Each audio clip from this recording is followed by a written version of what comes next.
మహేష్ కుమార్ పుట్ట ఈ కంపెనీకి డైరెక్టర్లుగా ఉన్నారు. ఈ తలసాని సాయి కుమారు టిఆర్ఎస్ పార్టీయా, వాళ్ళ నాన్న ఏమన్నా కాంగ్రెస్ పార్టీయా, వాళ్ళ నాన్న ఏమన్నా కాంగ్రెస్ పార్టీ నాయకుడా? ఇది మీరే కదా ఇచ్చింది. ఈ రోజు మీరిచ్చి అన్ని రకాల అనుమతులు మే 2023లోనే అప్పటి బీఆర్ఎస్ ప్రభుత్వం అన్ని రకాల పర్మిషన్లు ఇచ్చి మరి ఫైర్ డిపార్ట్మెంట్ నుంచి కూడా నో అబ్జెక్షన్ సర్టిఫికెట్స్ కూడా ఇప్పించుకున్నారు. ఇన్ని చేసి ఇన్ని రోజులు మేము ఆపుకుంటూ వచ్చినాము. ఈ రోజు కావాలని రైతులను రెచ్చగొట్టించి ఈ ప్రభుత్వాన్ని బదనాం చేసేటువంటి కార్యక్రమం చేపడుతున్నారు.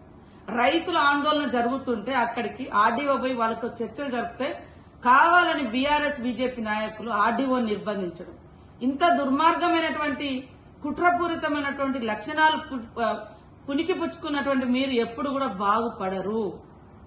వాస్తవాలు మాట్లాడండి.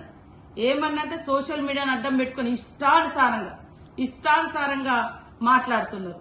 ఇది సరైంది కాదు.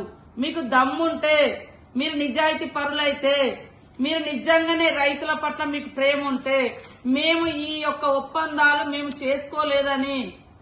చేసుకోలేదని మరి అంబేద్కర్ గారు సాక్షిగా వచ్చి మీరు చెప్పగలరా?